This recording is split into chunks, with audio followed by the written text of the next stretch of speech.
नमस्कार दोस्तों। आज के लेक्चर में हम करने जा रहे हैं जो 2024 में जो मैथ का जो एग्ज़ाम हुआ है ना। मैथ का जो पेपर हुआ है 12th क्लास का, उसका सॉल्यूशन मैं इस लेक्चर में डालने वाला हूँ। ठीक है, जितने भी जो क्वेश्चन है सभी का मैं इस लेक्चर में सॉल्यूशन डालूंगा। और तभी मैंने इस लेक्चर का नाम रखा है कि सॉल्यूशन ऑफ 2000 जो 24 है मैथ का जो पेपर का जो हुआ था आज के टाइम पर 23 मार्च 2024 को, जो 12th क्लास का बोर्ड एग्जाम का जो पेपर हुआ था मैथ का, उसका सॉल्यूशन मैं इस लेक्चर में डालूंगा और सभी क्वेश्चन करवाऊंगा और परफेक्ट आंसर दूंगा सभी के। ठीक है ना, तो लेक्चर को देखना ध्यान से और ज़्यादा से ज़्यादा शेयर करना और चैनल को सब्सक्राइब करना मत भूलना, बहुत ज़रूरी है। ठीक है ना, क्योंकि आप जब आप लोग सपोर्ट करेगा ना तभी तो मेरी भी इच्छा होगी लेक्चर को बनाने के लिए, है ना। और सपोर्ट नहीं मिला तो जानते हो ना, इतना तो ज़्यादा मैं क्यों कहूँ, इतना तो आप भी समझते हो मेरी बातों को कि मैं क्या बोलना चाहता हूँ। चलो बैक टू बैक सभी क्वेश्चन को स्टार्ट करते हैं। पहला क्वेश्चन देखते हैं क्या क्या आया था आज के एग्ज़ाम में। आ जाते हैं, देखो जो पहला जो क्वेश्चन है उसमें क्या है कि मान लीजिए कि समुच्चय में सेट दिया हुआ है। एक मिनट भैया, समुच्चय क्या दिया हुआ है, 1 2 3 4। हमारा क्या एक सेट है और कैपिटल आर बराबर क्या है 1,2 2 2 1 1 4 4 1 3 3 3 3 2 द्वारा परिभाषित संबंध आर है। तो इसमें क्या है कि आर समतुल्य तथा सममित है किंतु संक्रामक नहीं है ना। जानते हो ना समतुल्य क्या होता है, सममित क्या होता है, संक्रामक क्या है। और देखो बेटा बताने की जरूरत नहीं है, 12th क्लास के आपने एग्ज़ाम देख कर आए हो आप लोग और पहला क्वेश्चन ही है आपका एग्ज़ाम का, समझ इतना तो पता ही है आपको भी। और बताओ, चलो ठीक है कोई नहीं, है ना। आठ समित है तथा संक्रामक किंतु समतुल्य नहीं है। तो इसमें सॉल्यूशन क्या हो जाएगा, सेट देखो 1 2 3 4 ये हो जाए इसका बी, समझ लो। चलो अगला क्वेश्चन देखो कि कोसेक का इन्वर्स टू का मुख्य मान कितना है। हमें यह बताना है कि जो कोसेक इन्वर्स होता है इसका मान कितना होता है। और हम जानते हैं कि जो हम जानते हैं, चूंकि हम जानते हैं, हम एक बात को जानते हैं, जो 37 डिग्री होता है, याद करो 37 का मान कितना होता है। 37 का मान होता है 1/2। अगर 37 का मान 1/2 हो रहा है इसका मतलब ये हुआ होगा कि कोस 30 का मान 2 होगा। और इस 2 को मैं क्या लिख सकता हूँ, कोसेक 30, यानी यहाँ पर 2 को मैं क्या लिख सकता हूँ, कोसेक 30। तो ये हो जाएगा कोसेक का इन्वर्स कोसेक 30 डिग्री, और कोसेक से इन्वर्स कैंसिल आउट हो जाएगा और ये हो जाएगा 30 डिग्री। इसको रेडियन में लिख दो तो ये हो जाएगा पाई/30, यानी पाई/6, पाई/6, यानी इसका करेक्ट आंसर क्या हो जाएगा, सी। इसका करेक्ट आंसर क्या हो जाएगा, सी। चलो अगला क्वेश्चन देखते हैं। अगला क्वेश्चन हमारा क्या, मैट्रिक्स पर हमें दो मैट्रिक्स दी हुई है, एक तो मैट्रिक्स एरी और एक मैट्रिक्स एरी, और हमें मान किसका ज्ञात करना है, हमें मान निकालना है 2a माइनस का बी, 2a - b। हमें यह पूछा है कि 2a माइनस का, इसमें माइनस कर दो b, इसका मान कितना होगा। और मैट्रिक्स हमें दी हुई है तो सबसे काम एक पहला पहला काम आप ये करो कि जो हमारे पास ए मैट्रिक्स है उसको 2 से मल्टीप्लाई कर दूँ। तो 2 से मल्टीप्लाई मैं अगर इसको करूँ तो ये हो जाएगा 1 2 2 3 3 1। तो ये मेरा हो जाएगा 2 4 4 6 और 3 दूनी 6, 2 1 कम 2, ये इतना हो जाएगा। इस मैट्रिक्स में से आप घटा दो, क्या घटाना है, बी मैट्रिक्स, तो बी ये रहा हमारा 3 - 1 -1 0 और 3 और 2, इसको माइनस कर दो। तो माइनस करने के बाद में क्या हो जाएगा, देखो माइनस, देखो इस 2 में से 3 गया, 2 में से 3 गया तो ये जाएगा -1। 4 में से -1 गया, 4 में से -1 को माइनस कर दूँ तो ये हो जाएगा 5। और 6 में से 3 गया, ये हो जाएगा 3। 4 में से -1 गया तो ये हो जाएगा 5। और 6 में से 0 गया, ये हो जाएगा 6। और 2 में से 2 गया, ये हो जाएगा 0। यानी इसका सॉल्यूशन कितना है, -1 5 3 5 6 0। कहाँ पर है देख लो ऑप्शन, -1 5 3 और 5 6 0, यानी इसका करेक्ट आंसर क्या हो जाएगा, क्या हो जाएगा, से। अगला क्वेश्चन देखो, अगला हमें दिया हुआ है सारणिक, कि सारणी, इस सारणी का मान निकाल लो पहले, इस सारणी का मान निकाल लो। और हमें मान किसका निकालना है, हमें एक्स का मान निकालना है कि एक्स का मान कितना होगा। और सारणी का मान निकालना हम जानते हैं कि सारणी का मान किस तरीके से निकलता है। और 2/2 की अगर कोई सारणी को, है ना, 2/2 को, तो क्या करना होता है कि इनके जो डायगोनल वाले जो एलिमेंट होते हैं, अवयव होते हैं, इसको इससे मल्टीप्लाई कर दो, इसको इससे मल्टीप्लाई कर दो, दोनों को माइनस कर दूँ, तो 5 दूनी 10 माइनस का 4 दिए 12, यानी 10 माइनस का 12 और बराबर बराबर कितना है 5x, ये हो जाएगा मेरा 5x और माइनस का 6x, ये हो जाएगा माइनस का 6x, तो यहाँ पर बचेगा माइनस का 2, यहाँ पर बचेगा माइनस का x और माइनस से माइनस दोनों तरफ कैंसिल हो जाएगा, तो x का मान कितना आ जाएगा 2, यानी इसका करेक्ट आंसर कितना हो जाएगा ए, पहला क्वेश्चन, पहला ऑप्शन। ठीक है, चलो अगला क्वेश्चन देख ले। अगला क्वेश्चन क्या दिया हुआ है कि 2x प्लस का 8y माइनस का साइन एक्स, तो हमें ज्ञात करना है dy/dx, यानी सबसे पहले मैं क्या कर देता हूँ, यहाँ से y का मान निकाल लेता हूँ, यहाँ से y का मान निकाल लेता हूँ और उसका फिर मैं क्या कर दूँगा x के रिस्पेक्ट में उसका क्या कर दूँगा डेरिवेटिव कर दूँगा। तो अगर मैं यहाँ से y का मान निकालूँ तो y का मान क्या आएगा, y का मान क्या आएगा, y का मान आ जाएगा देखो बराबर 0 है ना, यहाँ पर क्या साइन एक्स, तो साइन एक्स उधर चला जाएगा तो हो जाएगा साइन एक्स और ये माइनस का 2x हो जाएगा, माइनस का 2x हो जाएगा और y का जो कोफिशिएंट है वो इसका क्या आ जाएगा डिवाइड में चला जाएगा, डिवाइड में जाकर कितना हो जाएगा 8, और 8 क्या है कांस्टेंट, इसका y के रिस्पेक्ट में डेरिवेटिव कर दो तो y का क्या हो जाएगा dy/dx और 1/8 बाहर ले लो, 1/8 मैंने बाहर ले लिया, साइन एक्स का क्या अवकलन क्या हो जाएगा cos x और 2x का अवकलन क्या हो जाएगा 2, यानी इसका जो सॉल्यूशन हो जाएगा वो कितना हो जाएगा cos x माइनस का 2 डिवाइडेड बाई 8 और बराबर क्या हो जाएगा dy/dx, बराबर क्या हो जाएगा dy/dx, और इसका कौन सा है 0, इसमें करेक्ट आंसर कौन सा हो जाएगा बी। ठीक है ना, और अगला क्वेश्चन देखना 6 का क्वेश्चन क्या। ठीक है, चलो क्वेश्चन नंबर 7 देखो क्या बोलते हैं। क्वेश्चन नंबर 7 बोलता है सेक स्क्वायर एक्स बट्टा कोसेक स्क्वायर एक्स का समाकलन कितना होगा। और हम एक चीज़ जानते हैं कि जो कोस एक्स होता है वो बराबर होता है किसके 1/सेक एक्स के, और जो साइन एक्स होता है वो बराबर होता है किसके कोसेक एक्स के। तो इसको मैं इस तरीके से लिख सकता हूँ ना 1/कोसेक स्क्वायर एक्स डॉट, और सेक एक्स को मैं क्या लिख सकता हूँ 1/ कोस स्क्वायर एक्स और इसका पूरा का समाकलन dx, तो 1/कोसेक स्क्वायर एक्स ऊपर जाएगा तो ये क्या हो जाएगा साइन स्क्वायर एक्स, तो यहाँ पर ये आ जाएगा sine square x divided by, और ये हो जाएगा कोस स्क्वायर एक्स dx, और साइन स्क्वायर बट्टा कोस स्क्वायर क्या होता है साइन स्क्वायर बट्टा कोस स्क्वायर क्या होता है टेन स्क्वायर एक्स, तो यहाँ पर आ जाएगा integration ten square x dx, और टेन स्क्वायर का हम समाकलन नहीं जानते हमें क्या होता है, लेकिन हम सेकंड सर्वसमी का जानते हैं। टेन स्क्वायर को मैं लिख सकता हूँ सेक स्क्वायर एक्स dx, और एक बार इसका माइनस का इसका हो जाएगा dx, सेक स्क्वायर एक्स का क्या समाकलन क्या होता है टेन एक्स, इसका समाकलन होता है टेन एक्स, और dx का समाकलन क्या हो जाएगा x, तो ten x minus x plus का c, करेक्ट आंसर कौन सा हो जाएगा डी, इसका करेक्ट आंसर कौन सा हो जाएगा डी। ये हमारा क्वेश्चन नंबर कौन सा था 7 का। चलो अगला क्वेश्चन देखो। अगला क्वेश्चन ये दिया हुआ है कि हमें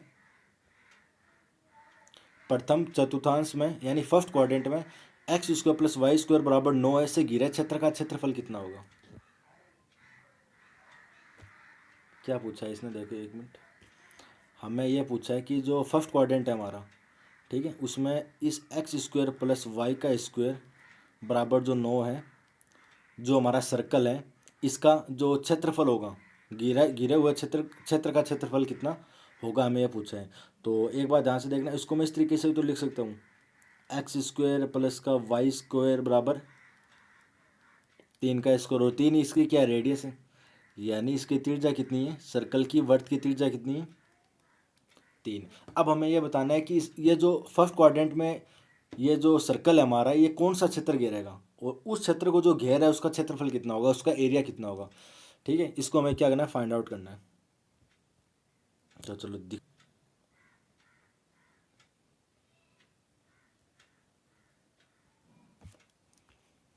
बैक टू बैक सभी क्वेश्चन करने वाले हैं ना। चलो ये देखता हूँ, यहाँ पर रहने दो, यहाँ पर ले लेता हूँ बढ़िया सा। ये कितना है मेरा सर्कल है, ठीक है, और इसमें मैं क्या कर देता हूँ, 4 क्वाड्रेंट बना देता हूँ ताकि इसमें क्या नहीं हो, दिक्कत नहीं हो कुछ।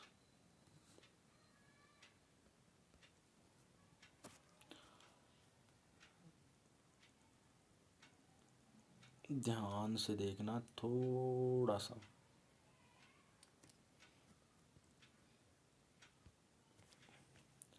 ये मेरा क्या है, फर्स्ट क्वाड्रेंट है।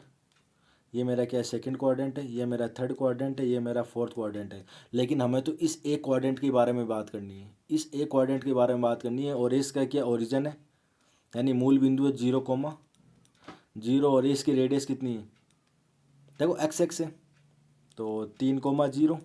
और यहाँ पर क्या हो जाएगा, -3,0। ठीक है।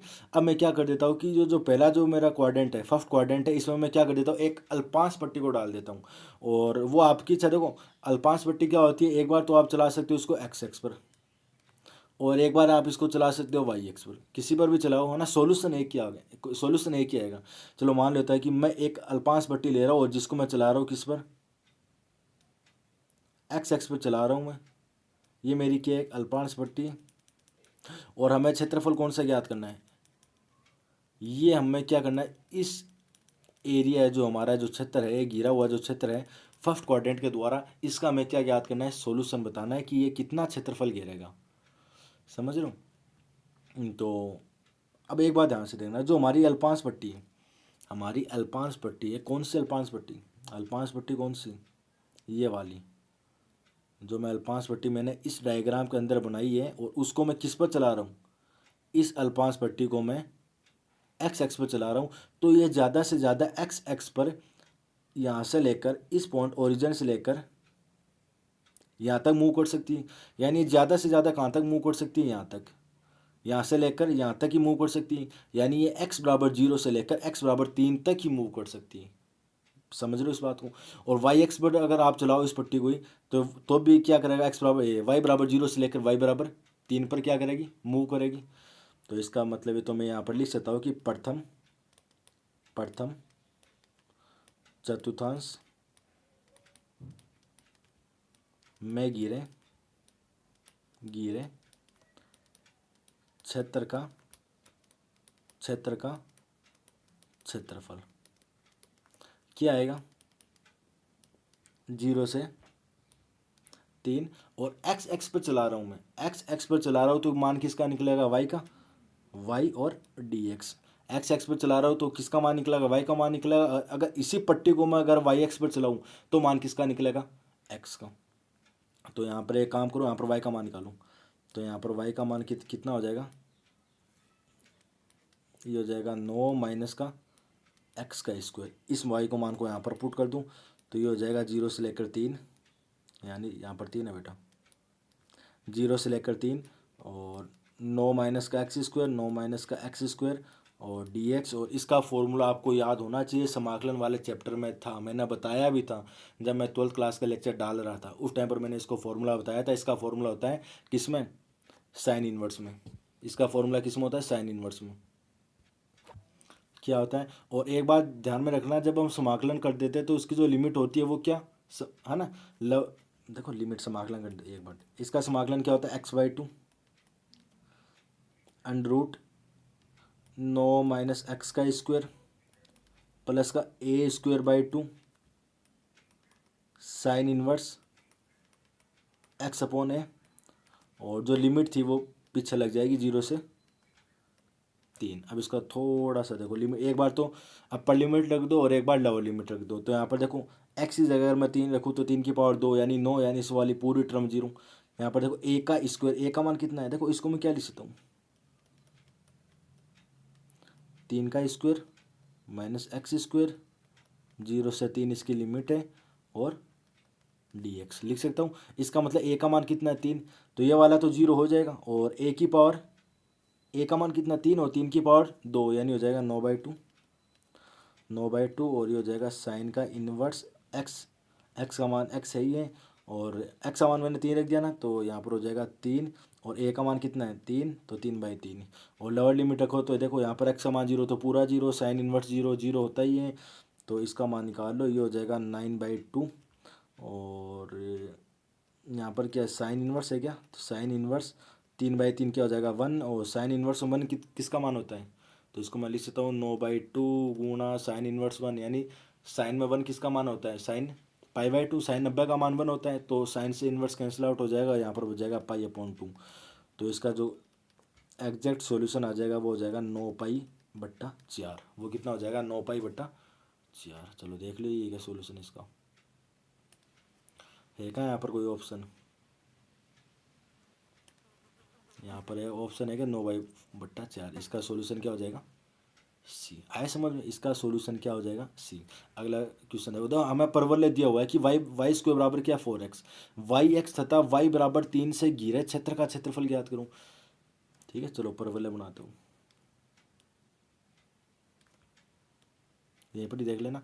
ये मेरी क्या एक्स एक्स है, ये मेरा क्या है वाई एक्स है।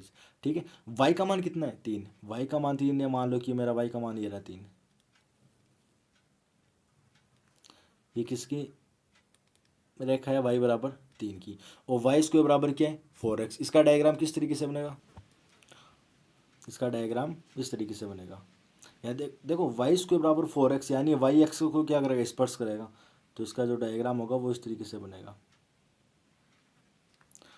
और ये डायग्राम किसका है, वाई स्क्वायर बराबर 4x, और जो हमारी जो रेखा थी वाई बराबर 3, इससे घिरे हुए क्षेत्र का क्षेत्रफल हमें ज्ञात करना है, और वो कौन सा है ये। इस क्षेत्र को हमें क्या करना है इसमें ज्ञात करना है, समाकलन वाले फॉर्मूला को इसमें अप्लाई हो जाएगा। और अगर इसका आप सॉल्यूशन चाहते हो किस तरीके से सॉल्यूशन होगा, तो इसका सॉल्यूशन डाल देता हूँ, 1 मिनट को। देखो बेटा ट्राई करना ना, इतना हार्ड नहीं है। डायग्राम मैंने बता ही दिया, वाई इसके बराबर 4x का किस तरीके से डायग्राम होगा।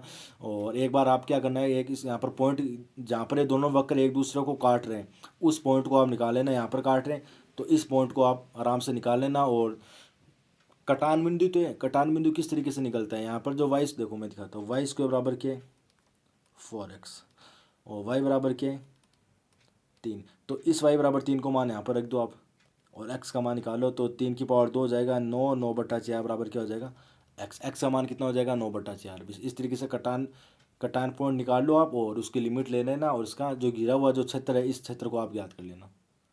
आया समझ, आया। ठीक है, ये हमारा क्वेश्चन नंबर 9 का था। क्वेश्चन नंबर 10 को देखो, अवकलन समीकरण है। देखो अवकलन या अवकल समीकरण होती है ds/dt की पावर 4 प्लस का 3s d²s/dt बराबर 0 की घात। देखो एक तो होती है घात और एक होती है कोटि, एक होती है घात और एक होती है कोटि। घात का मतलब ये है कि जो dy/जो dx होते हैं उसकी पावर अधिकतम पावर कितनी है, अधिकतम पावर कितनी है। लेकिन यहाँ पर dy/dx की जगह दिया हुआ है ds/dt, और इसकी अधिकतम पावर कितनी है, कितनी पावर है 4 है, तो इसकी घात कितनी हो जाएगी 4, यानी इसका सॉल्यूशन कितना हो जाएगा d।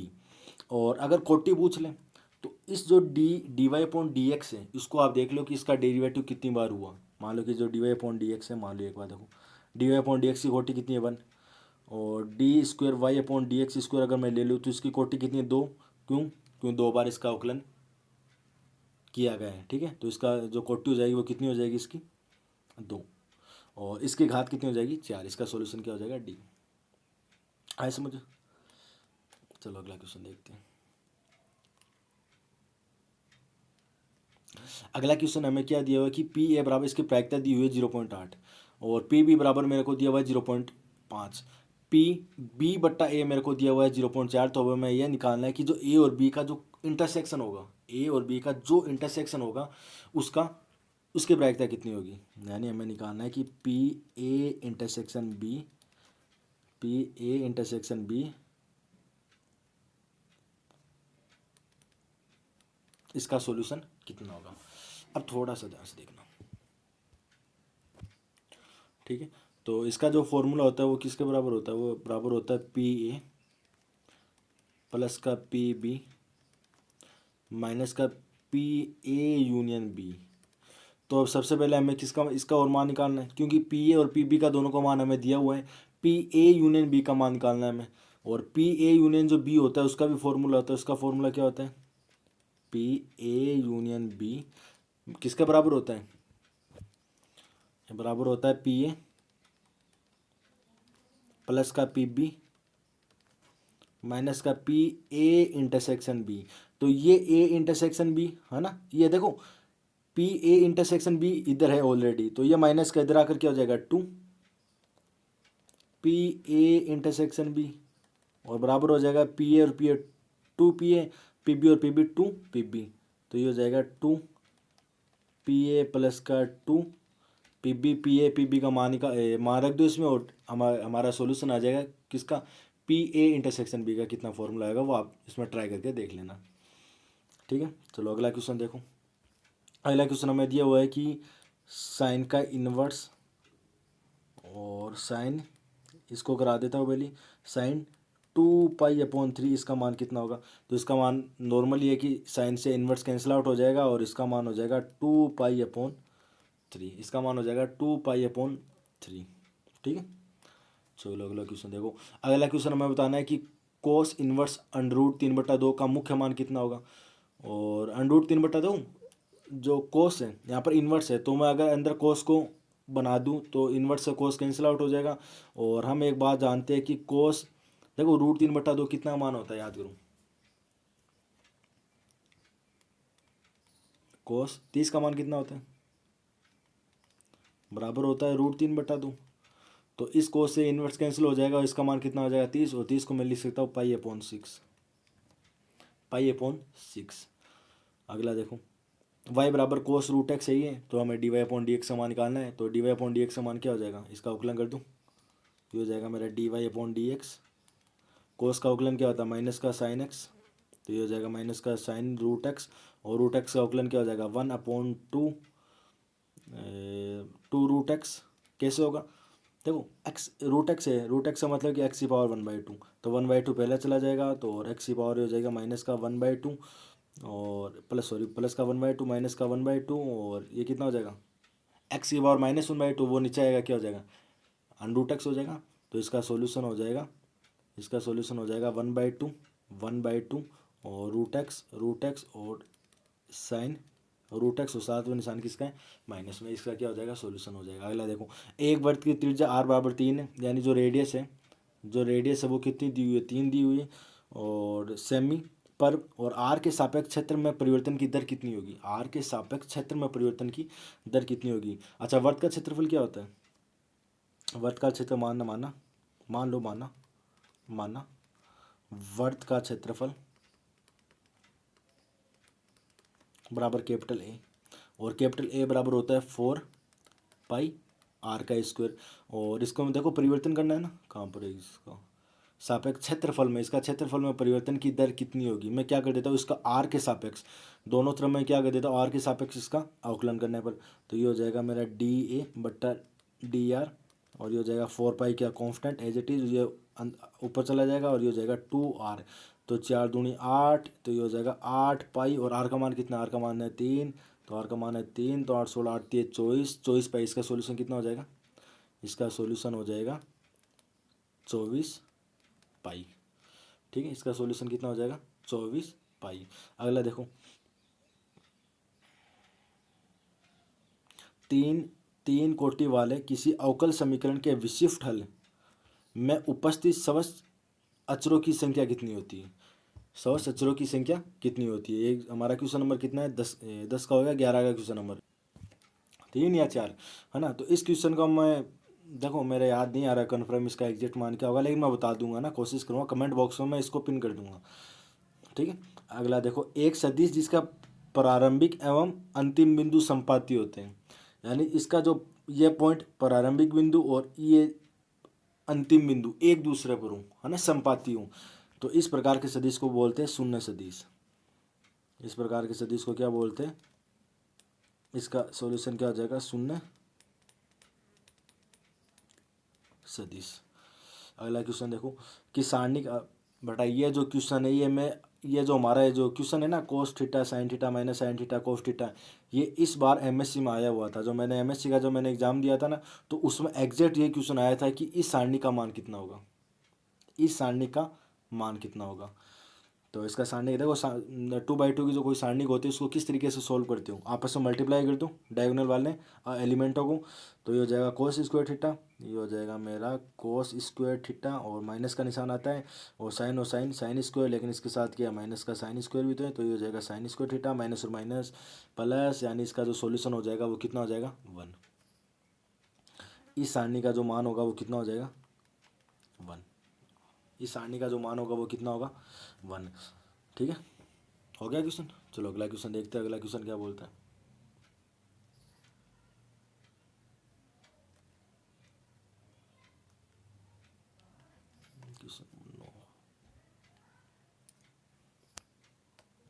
आ जाओ भैया आ जाओ। अगला बोलता है कि एक वृत्त की त्रिज्या समान रूप से 3 सेमी प्रति सेकंड की दर से बढ़ रही है। ज्ञात कीजिए कि वृत्त का क्षेत्रफल किस दर से बढ़ेगा जबकि उसकी त्रिज्या कितना हो 10 centimetre.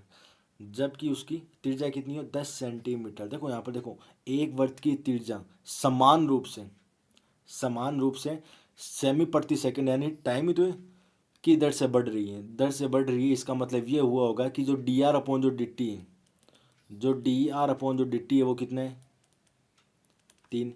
D R upon D T वो कितना है 3। और हमें ज्ञात क्या करना है, हमें ज्ञात क्या करना है कि वृत्त का क्षेत्रफल किस दर से बढ़ेगा, वृत्त का क्षेत्रफल किस दर से बढ़ेगा, हमें ये बताना है इस वाले में ना। चलो हमें क्या दिया हुआ है कि हमें ये दिया हुआ है कि जो डी आर अपॉन जो डी टी है वो 3 सेमी प्रति सेकंड की दर से समान रूप से बढ़ रहे हैं, यानी D R upon D T कितने 3। और हम जानते हैं क्या जानते हैं हम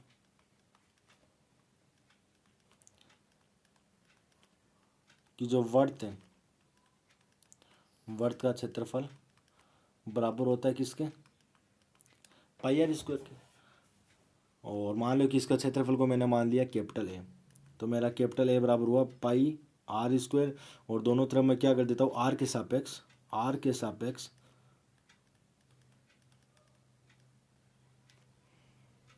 सॉरी टी के सापेक्ष, त्रिज्या के सापेक्ष थोड़ी ना, टाइम के समय देखो पर्सन में देखो कि किस दर से बढ़ेगा किस टाइम से बढ़ेगा, इस तरीके से पूछा है इसका क्षेत्रफल। तो टी के सापेक्ष अवकलन करने पर तो ए का अवकलन क्या हो जाएगा, ए का अवकलन हो जाएगा D A upon D T बराबर पाई कांस्टेंट है, pi constant as it is रख लो, और आर स्क्वायर का हो जाएगा 2, तो ये 2 पहले आएगा प्लस का 2 पाई आर गुणा आर, और आर का मान कितना दिया हुआ है 10, तो ये जाएगा 2 पाई गुणा 10, तो ये हो जाएगा 10 दूनी 20 पाई सेमी प्रति सेकेंड, यानी उस वृत्त का जो क्षेत्रफल होगा वो 20 पाई सेमी प्रति सेकेंड की दर से क्या होगा बढ़ेगा। ठीक है, अगला क्वेश्चन देखते हैं। अगला क्वेश्चन क्या बोलते हैं, यानी हमें यह सिद्ध करना है, सिद्ध कीजिए कि लघु गणितीय फलन 0, इनफाइनाइट में क्या होता है वर्धमान होता है। माना लघुगण के log x, मैं मान लेता हूँ कि जो हमारा फंक्शन है एफ एक्स वो क्या है मेरा log x। अब हमें यह प्रूफ करना है कि जो log x है ये 0 और इनफाइनाइट के बीच में क्या होता है वर्धमान होते हैं। तो x के सापेक्ष अवकलन करने पर, x के सापेक्ष अवकलन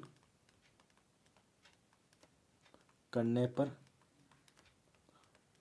सिद्ध करना है ना, तो ये हो जाएगा मेरा एफ डैश एक्स बराबर log x का हो जाएगा 1/x, और x का क्या हो जाएगा 1, और जो एफ डैश एक्स उसको 0 कर दो, तो ये मेरा हो जाएगा 1/x बराबर क्या हो जाएगा 0। तो यहाँ पर एकदम पता चल रहा है कि अगर मैं x बराबर में 0 पुट कर दूँ तो ये क्या आ जाएगा इनफाइनाइट, और x बराबर में अगर इनफाइनाइट प्रूफ कर दूँ तो ये क्या आ जाएगा 0। तो इट इज़ क्लियर, ये स्पष्ट है। अतः जो log x होता है वो 0 और इनफाइनाइट के बीच में क्या होता है के मध्य वर्धमान है।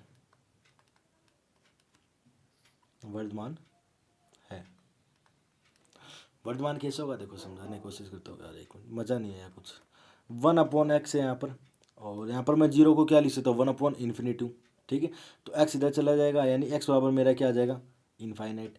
एक्स बराबर मेरा क्या आ जाएगा, इनफाइनाइट। और इनफाइनाइट जीरो से बड़ा ही तो है, इनफाइनाइट जीरो से बड़ा ही तो है। ध्यान से देखो एक्स का मान कितना है, एक्स का मान कितना है, इनफाइनाइट आया है। तो ये रहा मेरा माइनस का इनफाइनाइट, और यहाँ पर मान लो एक्स बराबर मेरा क्या है, जीरो, और ये मेरा क्या है, इनफाइनाइट। तो जो इनफाइनाइट आया है वो जीरो से बड़ा ही तो है, इस वाले से बड़ा ही तो है वो, इसका मतलब वो जीरो और इनफाइनाइट के मध्य जो हमारा जो फंक्शन है log x वो क्या है, वर्तमान। आया समझ। चलो आगे बढ़ते हैं। अगला देखो, हमें समाकलन करना है, किसका समाकलन करना है, 2x माइनस का 3 cos x प्लस ई की पावर x। 2x यहाँ पर ही कर देता हूँ क्वेश्चन नंबर। अगला समाकलन करना है 2x माइनस का 3 cos x, 2x माइनस का 3 cos x प्लस ई की पावर x। हमें यह बताना है कि इसका जो समाकलन होगा वो कितना आएगा। तो यहाँ पर देखो एक्स का समाकलन X square by two, two से टू चला जाएगा तो ये हो जाएगा एक्स स्क्वायर माइनस का 3 कॉन्स्टेंट है, कोस एक्स का समाकलन होता है साइन एक्स, ई की पावर एक्स होता है ई की पावर एक्स, प्लस का सी यहाँ पर क्या है, नियतांक, प्लस सी यहाँ पर क्या है, नियतांक। आया समझ, झक्कास। अगला देखो, अगला हमें समाकलन करना है क्या है, साइन एक्स बट्टा क्या है, 1 प्लस का कोस एक्स, इसका समाकलन करना है। तो अगर मैं नीचे वाले को मैं अगर टी मान लूँ, माना यहाँ पर ही देख लो, माना कि अगर मैं 1 प्लस का अगर मैं कोस एक्स को अगर मैं टी मानूँ, तो कोस एक्स का अवकलन क्या होता है, माइनस का साइन एक्स, और एक्स का क्या हो जाएगा डी एक्स, और टी का क्या हो जाएगा डी टी। तो यहाँ से अगर मैं साइन एक्स डी एक्स का मान निकालूँ, साइन एक्स डी एक्स का मान अगर मैं निकालूँ तो ये क्या हो जाएगा, माइनस का डी टी, माइनस का डी टी। और साइन एक्स डी एक्स ऊपर है ही, साइन एक्स डी एक्स ऊपर भी तो है, तो ये हो जाएगा साइन एक्स डी एक्स बराबर माइनस का डी टी। तो इसका जो समाकलन होगा वो क्या हो जाएगा, इसका समाकलन हो जाएगा माइनस का डी टी बाई टी, क्योंकि नीचे वाले को मैंने टी माना है, तो ये हो जाएगा माइनस का लॉग टी, और प्लस का सी क्या है, नियतांक। और टी को हटा दूँ, टी को मैंने क्या माना था, 1 प्लस का कोस एक्स, तो इसका जो सॉल्यूशन आ जाएगा कन्फर्म वो आ जाएगा माइनस का लॉग, सी को मैंने माना था 1 प्लस का कोस एक्स और प्लस का सी, ये इसका क्या हो गया सॉल्यूशन। देखो छोटे छोटे क्वेश्चन है, कोई क्वेश्चन थोड़ी ना। चलो अगला क्वेश्चन देखना है, सत्यापित कीजिए कि y बराबर ई की पावर x प्लस का 1, y बराबर है ई की पावर x प्लस का 1, अवकल समीकरण y डबल डैश माइनस का y डैश बराबर 0 होगा। क्या बोलते हैं, देखो ध्यान से देखना, हमें क्या करना है, हमें यह प्रूफ करना है। देखो दिया हुआ है हमें दिया हुआ है कि जो y बराबर जो है ई की पावर x प्लस का 1 है, और प्रूव डेट हमें ये सिद्ध करना है, कि जो y का डबल डैश है, y का डबल डैश है माइनस का जो y का डैश है, y का डबल डैश है माइनस का जो y का डबल डैश है, किसके बराबर है, ये बराबर होगा जीरो के। ये किसका बराबर होगा, जीरो के। y डबल डैश का मतलब क्या है, इसका दो बार अवकलन D square Y upon D X square minus का, और D Y upon D X का मतलब क्या है, y डैश का मतलब क्या है, D Y upon D X, D Y upon D x बराबर मेरे को लाना है जीरो। तो इसको मान लो समीकरण नंबर 1, इसका y के रिस्पेक्ट में डेरिवेटिव कर दूँ तो ई की पावर एक्स का ई की पावर एक्स हो जाएगा, यानी मैं अगर D Y upon D X निकालूँ तो ई की पावर एक्स का ई की पावर एक्स हो जाएगा, और 1 का हो जाएगा जीरो। एक बार अगर मैं इसका और निकालूँ, D square Y upon D X square हो जाएगा, तो वो भी ई की पावर एक्स हो जाएगा। दोनों को माइनस अगर मैं करूँ, भाई रिजल्ट आ जाएगा जीरो, रिजल्ट क्या आ जाएगा, जीरो। Hence prove. आया समझ, आया, ठीक है, बढ़िया है। अगला पॉइंट देख लो, कितना होगा आगे, ये हो गया, ठीक है। अगला क्वेश्चन देखो, दो बिंदु P और Q, दो बिंदु दिए हुए हैं, को मिलाने वाले सदिश का मध्य बिंदु ज्ञात करो। मिलाने वाले सदिश का मध्य बिंदु ज्ञात करो। और दो सदिशों का जो मध्य बिंदु होता है, दो सदिशों का मध्य बिंदु होता है वो क्या होता है, तो दिखाता हूँ। एक तो दिया हुआ है 2 3 4, यानी मेरा जो P पॉइंट है,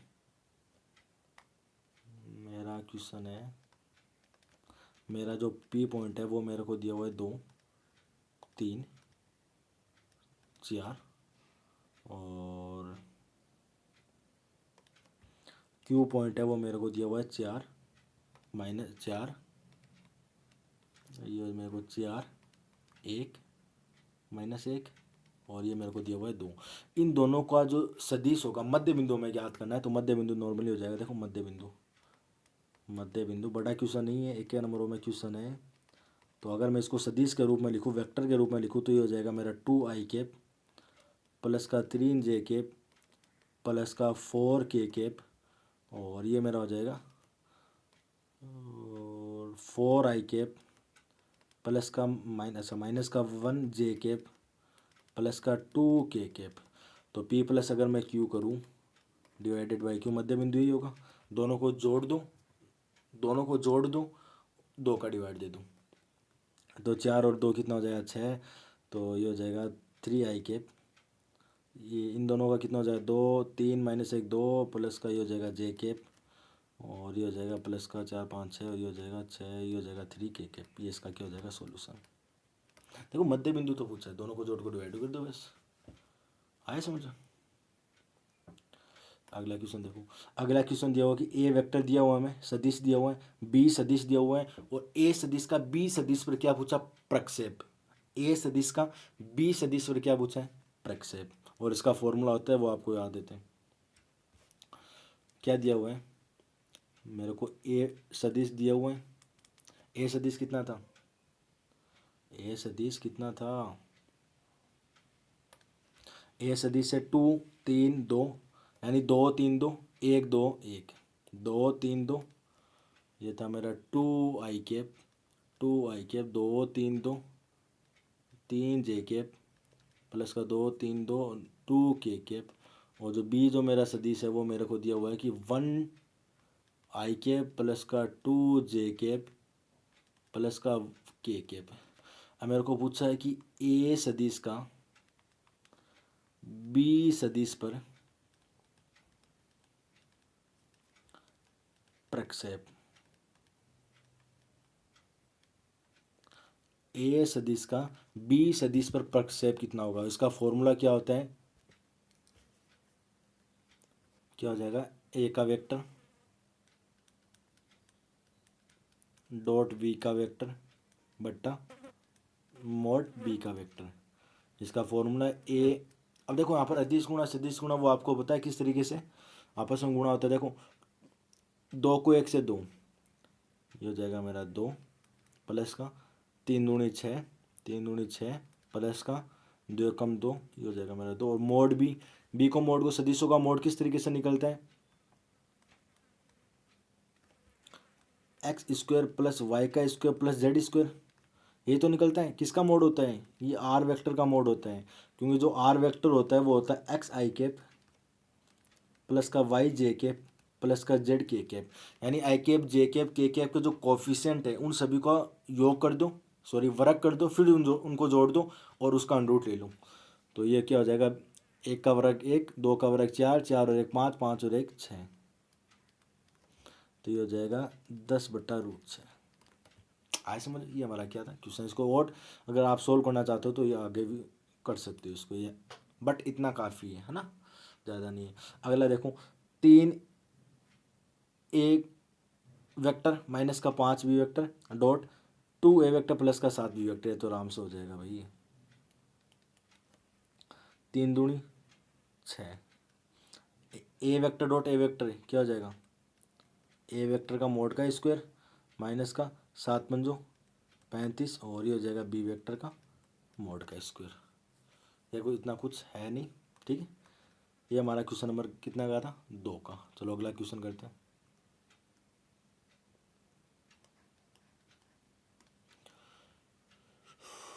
अच्छा 3 हो गए क्या पूरा वो, चलो यहाँ पर देखते हैं। सबसे पहले 5 का क्वेश्चन देख लेते हैं, काफ़ी अच्छा क्वेश्चन है और बैक टू बैक सारे करने वाले। ये क्वेश्चन नंबर 5 देखो, सरल कीजिए कि कोस थीटा बाहर है, अंदर क्या है cos theta sine theta minus का sine theta cos theta plus का साइन थीटा, साइन थीटा बाहर है, अंदर क्या है साइन थीटा माइनस का कोस थीटा साइन थीटा। अब आपने देखो, अब इसको मल्टीप्लाई करना है, और कुछ भी नहीं है। इसको देखो, इस कोस थीटा को एक बार इससे मल्टीप्लाई कर दूँ, इस जो मैट्रिक्स उसके अंदर कर दूँ, इसके अंदर कर, चलो मैं बता ही देता हूँ क्या है। हमें सोल्व करना है, कोस थीटा क्या है बाहर है, और अंदर क्या है, अंदर क्या है कोस थीटा, अंदर क्या है एक तो कोस थीटा है यहाँ पर क्या है, साइन थीटा है, और क्या था, cos theta, sine theta minus sine theta cos theta, यहाँ पर है माइनस का साइन थीटा और कॉस थीटा, और इसमें मल्टीप्लाई करना है मेरे को साइन थीटा हो, और अंदर क्या है, अंदर है मेरा साइन थीटा कॉस थीटा या sign theta minus cos theta, यहाँ पर है मेरा साइन थीटा माइनस का कॉस थीटा, और यहाँ पर है मेरा कॉस थीटा और साइन थीटा। इन दोनों को जोड़ कर बताना है कि कितना आएगा। ठीक है, चलो बैक टू बैक करते हैं, किस तरीके से होगा देखना। कॉस थीटा एक बार इससे मल्टीप्लाई होगा तब, देखो मल्टीप्लाई करना है, समझ रहे हो ना। तो ये हो जाएगा मेरा कोस स्क्वायर थीटा, ये मेरा हो जाएगा साइन थीटा कॉस थीटा, ये हो जाएगा मेरा माइनस का साइन थीटा कॉस थीटा, ये हो जाएगा मेरा कोस का स्क्वायर थीटा, और प्लस का ये मेरा हो जाएगा साइन स्क्वायर थीटा, अंदर मल्टीप्लाई कर दूँ, माइनस का ये हो जाएगा साइन थीटा कॉस थीटा, और ये हो जाएगा मेरा sine theta cos theta, plus का वो वाला माइनस का है, और यहाँ पर हो जाएगा साइन स्क्वायर थीटा। ठीक है, ठीक है। अब मैं क्या करता हूँ, इन सभी को जोड़ देता हूँ। एक बार ये जो कोस स्क्वायर है ना, ये वाला इसके साथ जाकर जुड़ जाएगा, और ये वाला इसके साथ, और ये वाला इसके साथ, और ये वाला इसके साथ। जोड़ने के बाद में क्या आ जाएगा, यहाँ पर हो जाएगा cos square plus sine square होता है 1, और ये sign theta cos theta plus का है, ये sign theta cos theta minus का, तो हो जाएगा 0, और ये minus sign theta cos theta, ये प्लस का साइन थीटा कोस थीटा, ये हो जाएगा 0, और एक साइन स्क्वायर, ये cos square theta plus sine square theta, ये 1। ये क्या होगी, हमारी इकाई मैट्रिक्स हो गई 1/1 की, सॉरी 2/2 की, 2 मैट्रिक्स 2 पंक्ति, इसको हम बोलते हैं इकाई मैट्रिक्स।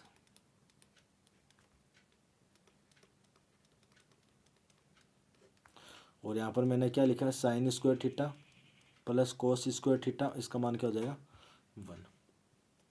ठीक है, चलो अगला क्वेश्चन देखते हैं क्या था। अच्छा, अगला क्वेश्चन भी सिमिलरली ऐसा ही है।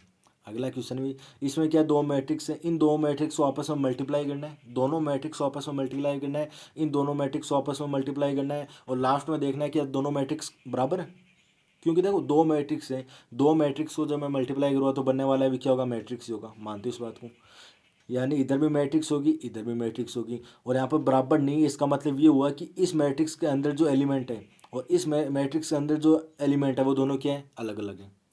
क्यों अलग अलग ही तो है, वो बराबर होते तो वो क्या होता है, यहाँ पर बराबर का निशान होता है, सेम होते तो क्या होता है, यहाँ पर बराबर का निशान होगा। इसको कर लोगे, मैं बताऊँ, चलो बता देता हूँ। 5 है माइनस 1 7, यहाँ पर क्या है 5 6, 5 6 माइनस 1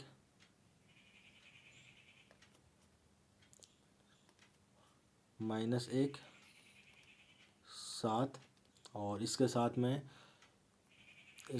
में मेरा 2 3 1 4 मेरा है, इसके साथ में 2 3 1 4, इसको मल्टीप्लाई करना है, और इसके बराबर नहीं होगा, ये हमें प्रूफ करना है, सिद्ध करना है। तो हमें क्या सिद्ध करना है, 2 3 1 4 सिमिलरली 5 है माइनस 1 7, यानी आगे पीछे है,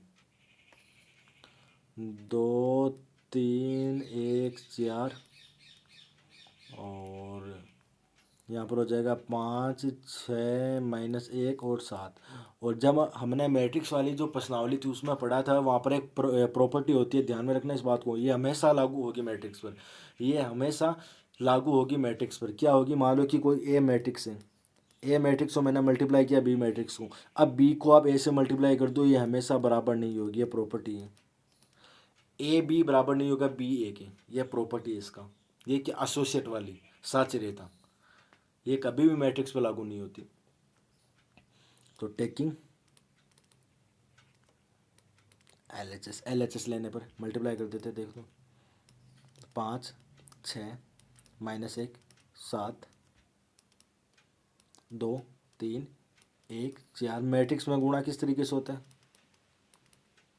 देखो 2/2 की मैट्रिक्स है, 2/2 की मैट्रिक्स को 2/2 की मैट्रिक्स से जब हम मल्टीप्लाई करते हैं तब भी हमेशा 2/2 की मैट्रिक्स आएगी, हमेशा ध्यान में रख लेना। मान लो कि एक मैट्रिक्स आपकी 3/1 की, 3/1 की एक मैट्रिक्स है और दूसरी मैट्रिक्स आपकी 1/3 की। बनने वाली मैट्रिक्स हमेशा किसकी होगी?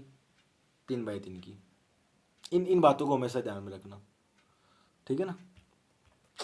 तो देखो 5 दूनी इसकी पहली पंक्ति, इसका पहला स्तंभ, तो 5 दूनी 10 माइनस का 6, 10 माइनस का 6 कितना हो जाएगा? 10 माइनस का 3 कितना हो जाएगा? 7। 5 एकम 5 माइनस का 4, 5 में से 4 गया 1। 6 दूनी 12, 12 7 14 7 21, 12 माइनस का 21 माइनस का 9। और 6 कम 6 7 14 7 चौक 28, 6 माइनस का 28, ये हो जाएगा माइनस का 22, ठीक है।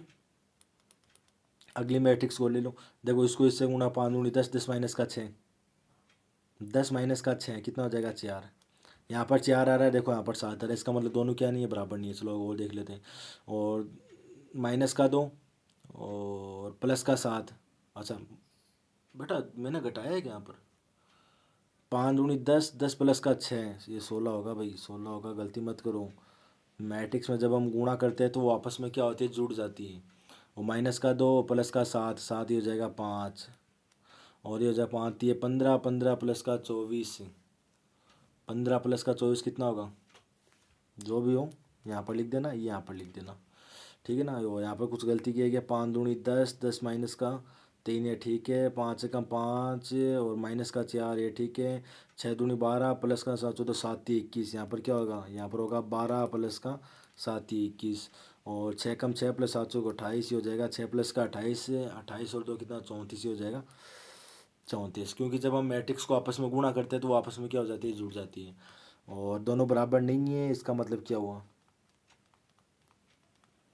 Hence proof. देखो प्रॉपर्टी है, साची रहता मैट्रिक्स में, साची रहता कभी भी बराबर नहीं होते। हुआ, ठीक है। अगला मेरे को दिया हुआ है कि जो हमारी मैट्रिक्स है 1 2 3 4 का सह खंडज ज्ञात करो। किसका सह खंडज कितना होगा? किस तरीके से ज्ञात ज्ञात करते हैं? हम निकालते हैं ना A11 A12 A21 A22 A22 तक कितना निकलेगा? क्यों? 2/2 की मैट्रिक्स है, 2/2 की मैट्रिक्स है, उन सभी को निकालना है और इसमें पुट करना है, उन सभी को निकालना और इसमें पुट करना है। क्या है इसमें? कुछ है नहीं। A11 हो, इस तरीके से निकालते नहीं है क्या भैया? A11 है, A12 याद नहीं है क्या कुछ? अगर दोनों सेम हो तो प्लस का निशान आएगा सारणिक में, और अगर अलग अलग हो तो वो क्या आ जाएगा? माइनस का आ जाएगा। विषम हो तो माइनस और सम हो तो प्लस का है, कोई पर्सन थोड़ी ना है, इजीली पर्सन है। अगला देखो साइन स्क्वायर एक्स प्लस का कोस स्क्वायर एक्स। यहाँ पर देखो साइन स्क्वायर एक्स है, यहाँ पर क्या? कोस स्क्वायर वाई है, बराबर 1 है, तो dy/dx का मान बताओ कितना होगा? dy/dx का मान बताओ कितना होगा? क्या दिया हुआ है? हमें दिया हुआ है कि साइन स्क्वायर एक्स प्लस का कोस स्क्वायर वाई बराबर 1। तब हमें ये पूछा है, कि y का x के सापेक्ष जो अवकलन होगा वो कितना होगा? y का x के सापेक्ष जो अवकलन होगा वो कितना होगा? और अवकलन करते हैं, अवकलन में कुछ है नहीं तो मैं लिख देता हूँ x के सापेक्ष अवकलन करने पर, अवकलन करने पर पहले इसका 2 का कर दो तो ये हो जाएगा 2 साइन एक्स। अब साइन एक्स से क्या हो जाएगा? कोस एक्स, प्लस का ये हो जाएगा 2, 2 का कर दो 2 कोस वाई, कोस वाई का हो जाएगा माइनस का साइन वाई, वाई का क्या हो जाएगा? dy/dx, 1 का क्या हो जाएगा? 0। तो यहाँ पर हो जाएगा माइनस का 2 कोस वाई, ये हो जाएगा साइन वाई, ये हो जाएगा dy/dx, और ये बराबर हो जाएगा माइनस का 2 साइन एक्स, ये हो जाएगा मेरा कोस एक्स। तो 2 से 2 कैंसिल हो जाएगा। 2 से 2 को कैंसिल करना चाहते हो तो कैंसिल कर सकते हो। इसके काम करो, माइनस से माइनस को कैंसिल कर दूँ। 2 साइन एक्स कोस एक्स क्या होता है? Sign 2x, 2 cos y sign Y क्या हो जाएगा? साइन 2y, तो ये हो जाएगा साइन 2y, और ये हो जाएगा dy/dx, इधर हो जाएगा साइन 2x साइन 2x, तो ये हो जाएगा dy/dx बराबर क्या हो जाएगा? साइन 2x बट्टा साइन 2y, ये इसका क्या हो जाएगा सॉल्यूशन। और ज़्यादा इसको सोल्व करना चाहते हो, कोसेक में चेंज करना चाहते हो, तो हो जाएगा कोसेक 2y बट्टा कोसेक 2x, इसका क्या हो जाएगा सॉल्यूशन। ठीक है, इजी था, कुछ ज़्यादा नहीं था इसमें। चलो 6 का 7 का हो ही गया, 8 का हो ही गया। ठीक है, अगला देखते भाई। 9 का देखो, 9 का मैं दिया हुआ है कि log cos डॉट ई की पावर x, यहाँ पर देखो log cos ई की पावर x का x के सापेक्ष अवकलन कितना होगा। यहाँ पर आ जाते क्वेश्चन नंबर कितना 9 है ना, क्वेश्चन नंबर 9, किसका log cos ई की पावर x, इसका अवकलन करना है किसके रिस्पेक्ट में, x के रिस्पेक्ट में, और अवकलन बताना है इसका अवकलन कितना होगा। चलो करते हैं यहाँ पर, x के सापेक्ष अवकलन करने पर, x के सापेक्ष अवकलन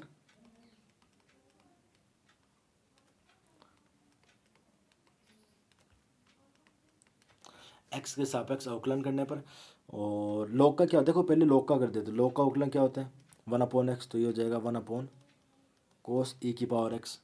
अब इस x का करूं, और x इसका कितना है cos ई की पावर x, और cos का अवकलन क्या होता है माइनस का sin x, और x क्या है ई की पावर x।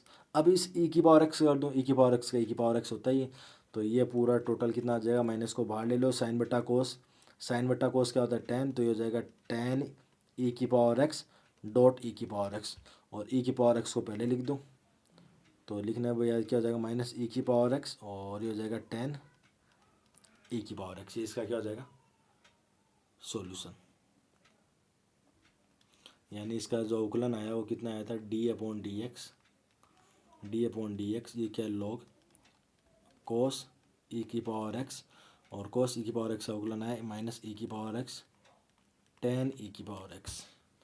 ठीक है, दो दो नंबर में अच्छे क्वेश्चन है।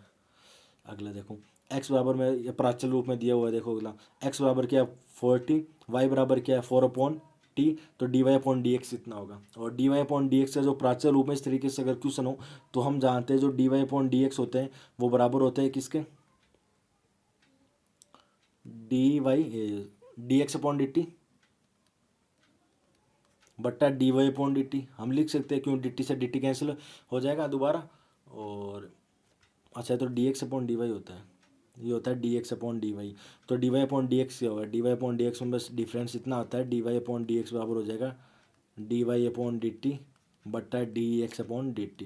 एक ही बात है, इस यहाँ पर dx/dy को मान निकालो, उसको उल्टा कर दो, वो dy/dx आ जाएगा, समझे।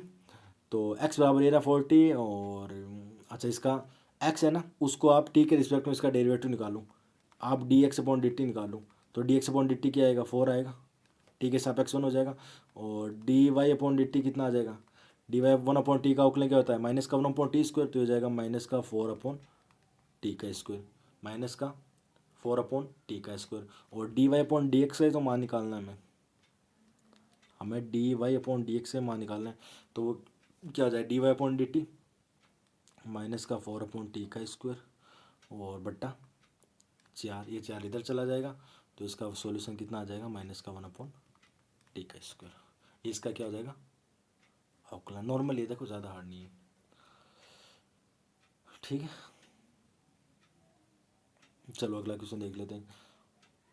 हाँ ये अगला देखो, सिद्ध कीजिए कि आर यानी आर का मतलब क्या है रियल नंबर, रियल नंबर में दिया गया जो फलन होगा हमारा एफ एक्स की पावर 3 माइनस का 3 एक्स स्क्वायर प्लस का 3x माइनस का 100 वर्धमान होगा, वर्धमान होगा, वर्धमान का मतलब यानी जीरो से बड़ा होगा। इस तरीके से हमें प्रूफ करना है इसको, तब मैं इसको सबसे पहले मैं देखो वर्धमान प्रूफ करना है भाई, वर्धमान प्रूफ करना है, तो रियल नंबर में प्रूफ करना है, वर्धमान प्रूफ करना है। आर का मतलब क्या है रियल नंबर, वास्तविक संख्या है, तो इसका डेरिवेटिव बोल दो f-x का मान f-x, और x का मान निकाल लो, वहाँ से x का मान निकाल लो, और x का मान कितने 2 आएगा, x का मान देखो, x का मान 2 क्यों आएंगे, क्यों x की अधिकतम पावर कितनी है 3, और जब मैं इसका अवकलन करूँगा तो x की अधिकतम पावर 2 बच जाएगी ना, क्यों 3 पहला आ जाएगा और 1 कम हो जाएगा, यानी x की पावर 2।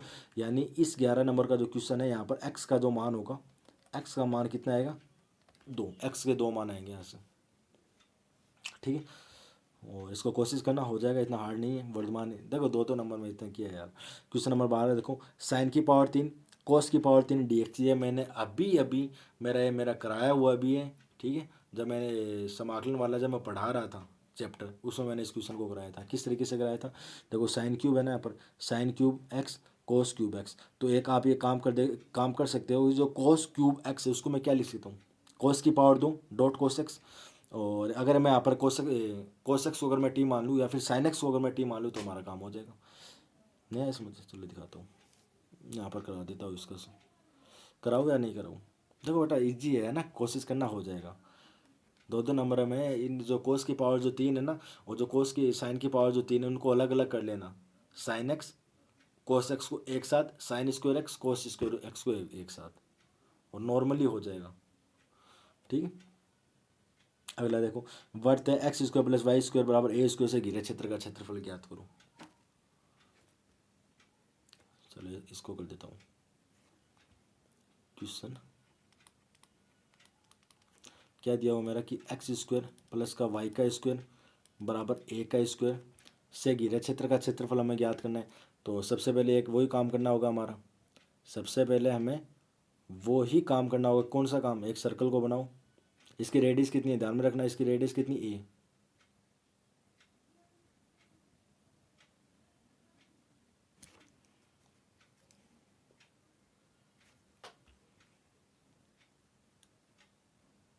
ये मैंने क्या बना लिया, एक सर्कल।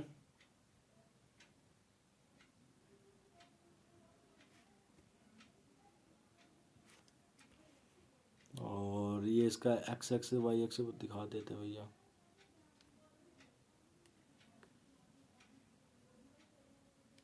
ठीक है, ये इसका क्या ओरिजिन, मूल बिंदु 0,0, और ये इसकी क्या रेडियस 0,a, और ये इसकी रेडियस क्या हो जाएगी 0,-a। ठीक है, अब मेरे को क्या करना है कि X square plus Y square क्या है, सर्कल ही तो है। इस सर्कल से घिरे क्षेत्र का क्षेत्रफल मेरे को क्या करना है, ज्ञात करना है। यानी मेरे को सभी ज्ञात करना है, ये जो है ना।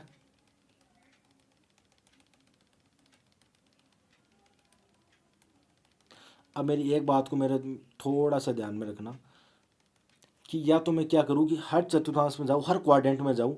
हर क्वाड्रेंट में मैं क्या करूँ कि जो हमारी अल्पांश पट्टी होती है उसको रखूँ, अल्पांश पट्टी को मैं हर क्वाड्रेंट में रख दूँ, उसका इंटीग्रल ज्ञात कर लूँ। वो क्षेत्र मतलब मैं क्या करूँ, पहले तो इस क्वाड्रेंट का मैं क्षेत्रफल निकालूँ, फिर इस क्वाड्रेंट का मैं क्षेत्रफल निकालूँ, फिर इस क्वाड्रेंट का मैं क्षेत्रफल निकालूँ, फिर इस क्वाड्रेंट का मैं क्षेत्रफल निकालूँ, और सभी को जोड़ दूँ, तो मेरा क्या हो जाएगा, पूरा सर्कल का क्षेत्रफल आ जाएगा। या फिर मैं एक काम करूं कि मैं सिर्फ एक अल्पांश का मैं क्या निकालूं, क्षेत्रफल निकाल लूं, और उसको 4 से गुणा कर दूं, तो वो भी क्या होगा, उस सर्कल से घिरे क्षेत्र का क्षेत्रफल ही होगा। तो मैं क्या कर देता हूँ, इसमें मैं क्या कर रहा हूँ, एक पट्टी को लगा रहा हूँ। इसमें मैं क्या कर रहा हूँ, पट्टी को लगा रहा हूँ। और थोड़ा सा ध्यान से देखना किस तरीके से मैं इस अल्पांश पट्टी को इसमें रखने वाला हूँ। एक्स एक्स पर रख देता हूँ, कोई दिक्कत नहीं है। ये मेरी क्या एक्स अल्पांश पट्टी, ये क्या है, अल्पांश पट्टी। अब आप एक बात को ध्यान से सोचना है, 1 मिनट, कि ये जो मेरी अल्पांश पट्टी है ज़्यादा से ज़्यादा यहाँ तक आ सकती है, ओरिजिन तक आ सकती है, मूल बिंदु से आ सकती है, और ज़्यादा से ज़्यादा यहाँ तक। सर्कल से बाहर तो जा ही नहीं सकती, सर्कल से तो बाहर जा ही नहीं सकती। इसका मतलब ये जो अल्पांश पट्टी है वो x=0 और x=a के मध्य ही घूम सकती है। इतनी इसको परमिशन है कि आप सिर्फ x=0 और a के मध्य घूमो करो, x=a से आप बाहर नहीं निकल सकते। आए समझे, तो ये क्या हो जाएगा, x² + y² बराबर a² से घिरे क्षेत्र का क्षेत्रफल।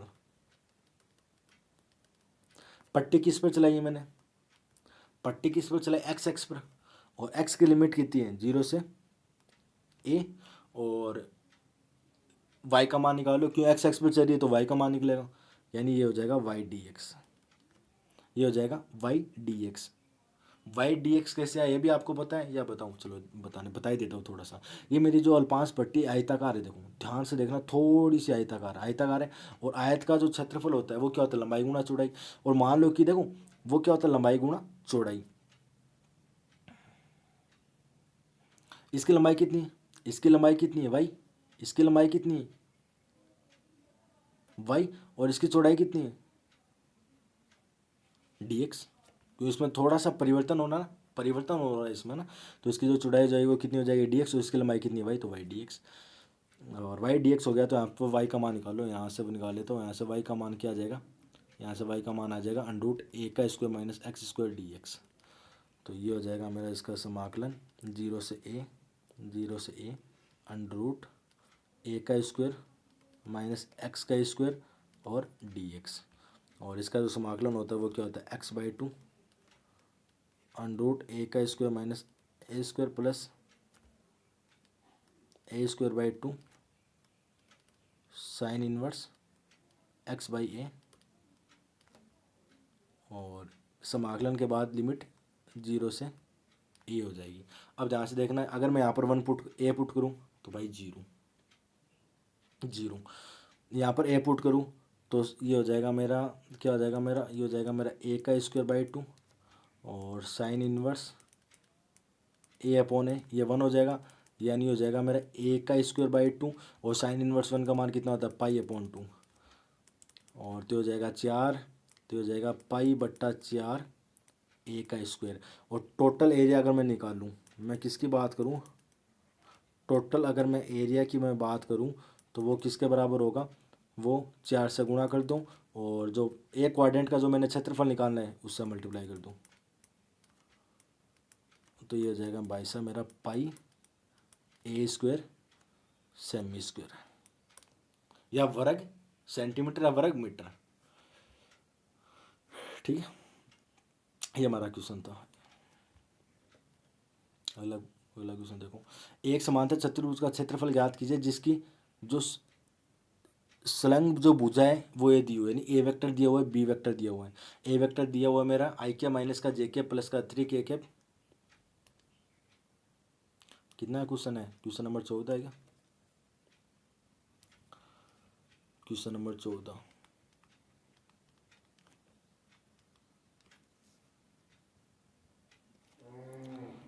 दिया है ए का वेक्टर कितना था? आई कैप कितना था यार? आई कैप माइनस का जे कैप, आई कैप ये था मेरा आई कैप माइनस का जे कैप प्लस का 3 कैप प्लस का 3 कैप। और जो मेरा बी वेक्टर था वो था मेरा 2 आई कैप माइनस का 7 जे कैप प्लस का के कैप। ये था मेरा 2 आई कैप माइनस का 7 जे कैप प्लस का 3 के कैप। 3 के कैप था क्या? प्लस का जे कैप, सॉरी जे कैप। ये मेरे को दिया हुआ है, यानी मेरा एक तो दिया हुआ है ए वेक्टर क्या है, और एक मेरा दिया हुआ बी वेक्टर है। तो मेरे को याद करना है समांतर चतुर्भुज का क्षेत्रफल। समांतर चतुर्भुज का क्षेत्रफल की सदिशों में समांतर चतुर्भुज का क्षेत्रफल क्या होता है? 1/2 सारणिक ए का वेक्टर क्रॉस बी का वेक्टर।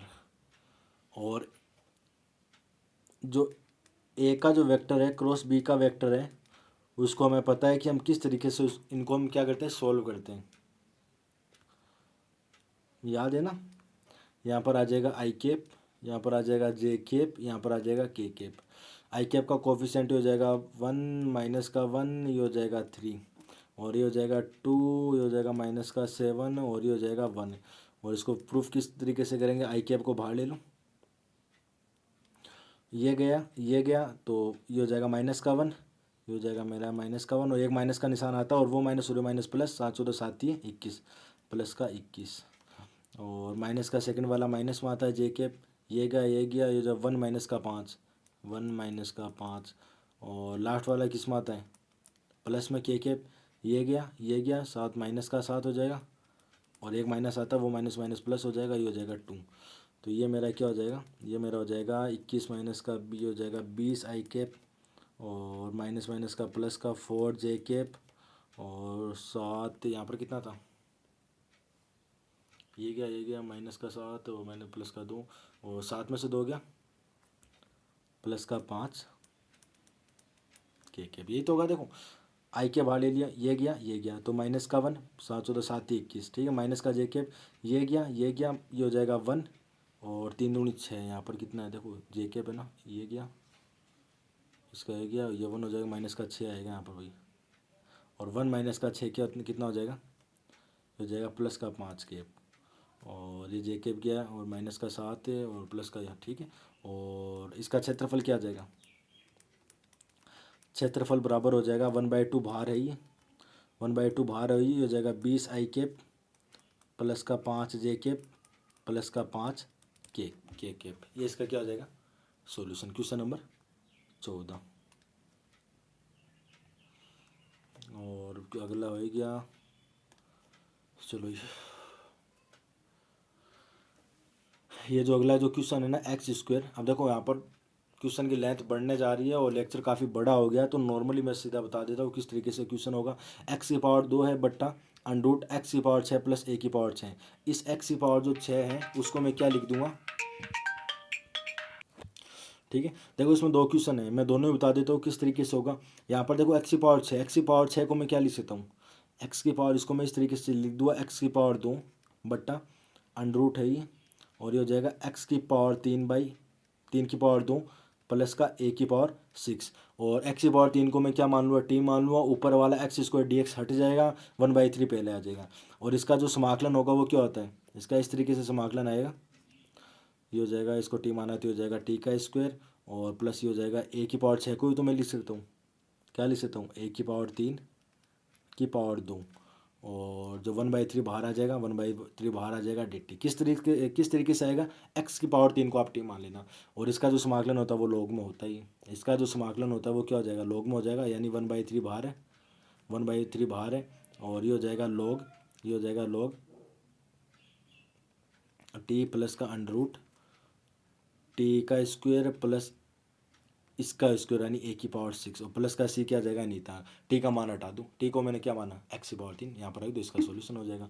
अगला देखो समाकलन करना है x upon x plus 1 x plus 2 D x. इसको मैं किस तरीके से आंशिक भिन्न में इसको तोड़ लूँगा, आंशिक भिन्न में तोड़ने का मतलब क्या है कि एक बार मैं लिख दूँ एक्स बट्टा एक्स प्लस ए एक्स प्लस का 2, इसको मैं लिख सकता हूँ ए बट्टा एक्स प्लस 1 बी बट्टा एक्स प्लस 2, इसका समाकलन इसका समाकलन, ठीक है। और ए और बी का मैं मान निकालूँ, यहाँ पर रख दूंगा, नहीं ऐसे समझ, चलो इसको करवा देता हूँ यार, x upon x plus 1 x plus 2, मेरे को समाकलन करना है एक्स अपॉन एक्स प्लस का 1 एक्स प्लस का 2 और डी एस। तो मैं इसको लिख दूँगा ए बट्टा एक्स प्लस 1 प्लस बी बट्टा एक्स प्लस 2, और इसको सोल्व करूँगा तो ये मेरा हो जाएगा एक्स, इसका समाकलन है ना इस तरीके से, और डी एक्स से रिस्पेक्ट में समाकलन करना है। अब मैं क्या, मेरे को क्या करना है, ए और बी का दोनों को मान निकालना है, तो ये हो जाएगा एक्स बट्टा एक्स प्लस 1 एक्स प्लस का 2, और बराबर हो जाएगा ए कोष्टक में एलसीएम ले लेना, यहाँ पर एलसीएम लेकर इस तरीके से आ जाएगा आपका कुछ, नीचे आ जाएगा एक्स प्लस का 1 और आ जाएगा एक्स प्लस का 2, इस वाले टर्म से वाले टर्म क्या हो जाएगी कैंसिल आउट, तो यहाँ पर बच जाएगा एक्स बराबर ए कोष्टक में एक्स प्लस का 2 और प्लस का बी कोष्टक में एक्स प्लस का 1।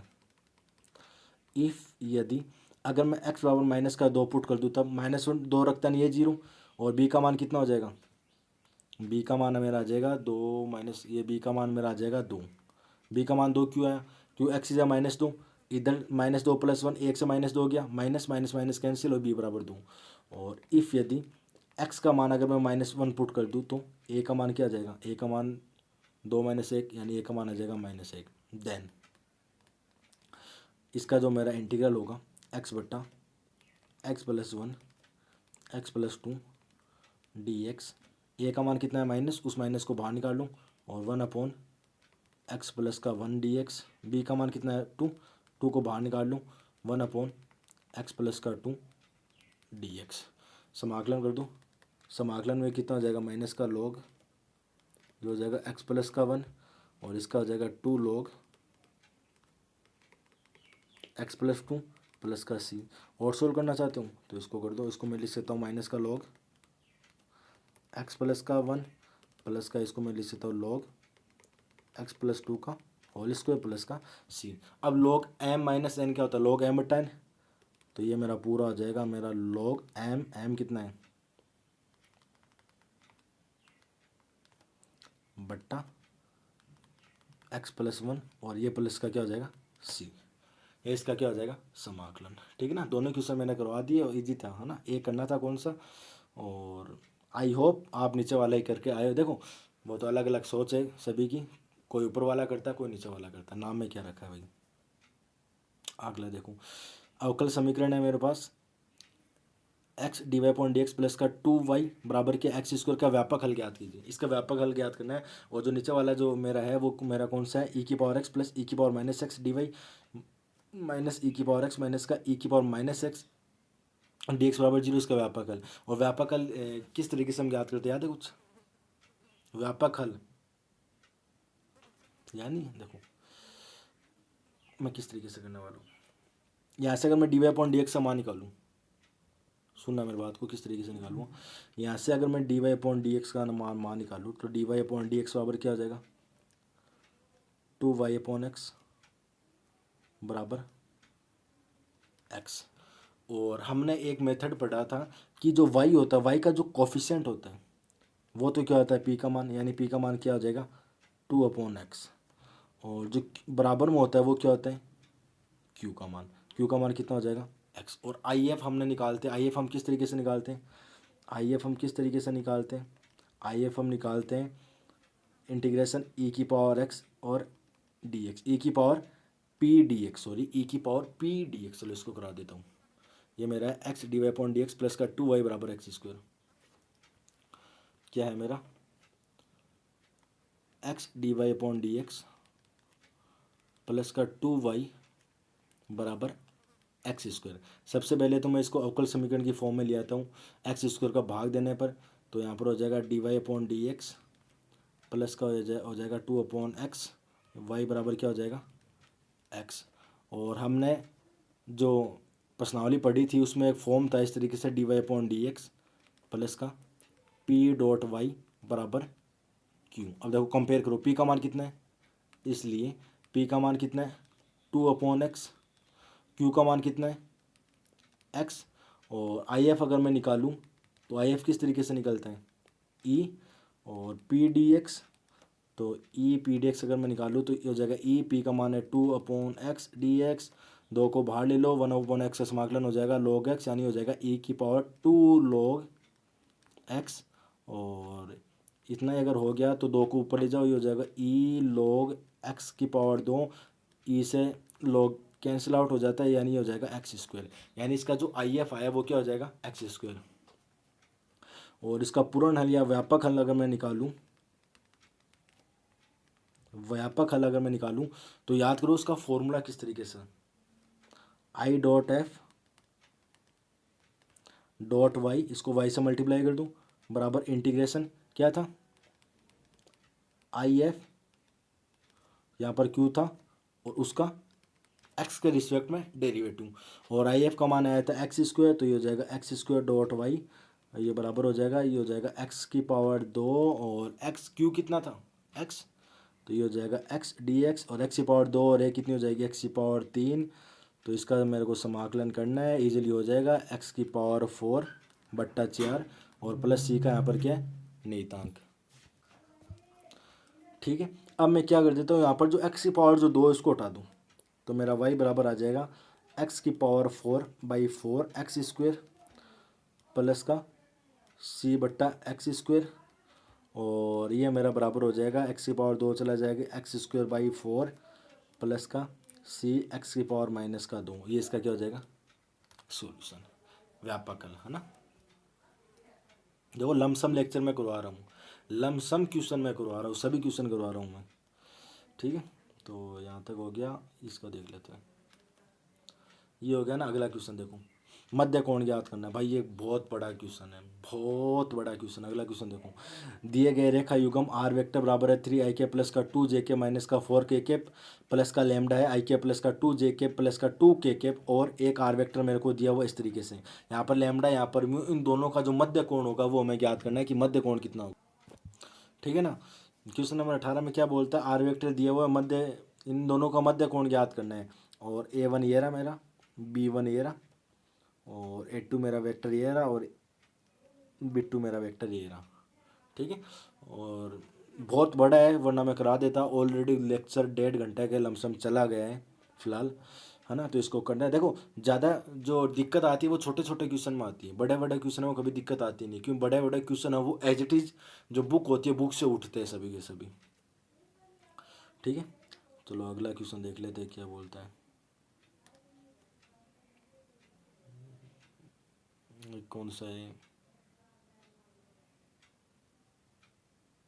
इजी है। देखो इसमें क्या बोलता है कि एक परिवार में दो बच्चे, एक परिवार में दो बच्चे, प्रायिकता का क्वेश्चन है, दो बच्चे, लड़का भी हो सकते हैं लड़की भी हो सकते हैं, हमें क्या करना उससे, ठीक है। हो कि बच्चों में से कम एक बच्चा लड़का है, यानी दो बच्चे, कम से कम एक बच्चा क्या होना चाहिए, लड़का हो, तो दोनों बच्चों के लड़का होने की प्रायिकता याद करो। इजी है भाई, इससे ज़्यादा को कुल स्थिति कितनी है। देखो प्रायिकता जो फॉर्मूला होता है वो क्या होता है, प्रायिकता अनुकूल स्थिति बट्टा अनुकूल स्थिति बट्टा कुल स्थिति,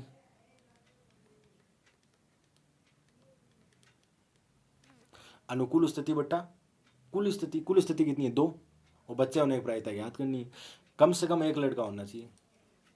यार ये कोई क्वेश्चन थोड़ी ना, इजीली क्वेश्चन है, छोटे छोटे क्वेश्चन है। देखो अगला क्वेश्चन देखो, क्वेश्चन नंबर 20, कुल स्थिति का मतलब है कि टोटल घटना कितनी है, टोटल घटना कितनी है, दो ही तो हो सकती है, क्योंकि अगले वाले ने खुद ने बोला है कि दो बच्चे, तो कुल स्थिति बोला फिर कुल घटना बोलो, ठीक है। अगला देखो, अगला इसका मेरे को समाकलन करना है कि √1 माइनस का 4x माइनस का x², इसका समाकलन कितना होगा भैया, इसका समाकलन कितना होगा, यहीं पर ही बता देता हूँ। और एक तो ये क्वेश्चन है और एक नीचे वाला क्वेश्चन है, और इस ऊपर वाले क्वेश्चन है उसमें देखो 1 माइनस का 4x, इसको क्रम में लिखना पड़ेगा पहले। क्रम में किस तरीके से लिखवा, क्रम में इस तरीके से लिखवा, देखना, इंटीग्रेशन √ माइनस x² को पहले लो, माइनस का 4x प्लस का 1 और dx, क्रम में लिया। अब माइनस को कॉमन ले लो, पूरे में से माइनस को कॉमन ले लो, माइनस को जो ही कॉमन लुआ तो ये हो जाएगा मेरा √ माइनस को मैंने कॉमन लिया तो ये हो जाएगा मेरा x² प्लस का 4x माइनस का 1 और dx। अब जो 4 है ना, x का कोफिशिएंट है, उसका आधा कर दो, उसका वर्ग जोड़ दो, उसका वर्ग घटा दो नॉर्मली, और साइन इनवर्स का इसका फॉर्मूला लग जाएगा। साइन इनवर्स का कौन सा फॉर्मूला, ये वाला, x² x by two sine inverse x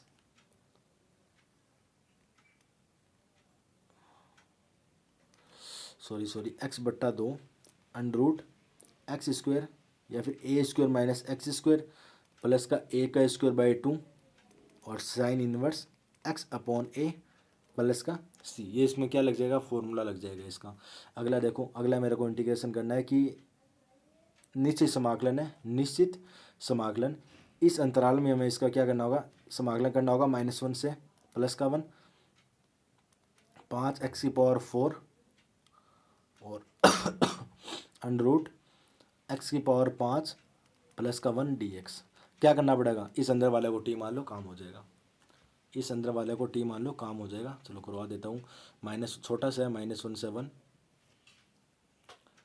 क्या है, -1 से 1 और 5x⁴ √x⁵ प्लस का 1 dx, इसका समाकलन बताना है कितना होता है। तो यहाँ पर लिख देता हूँ माना एक्स की पावर 5 प्लस 1 बराबर टी।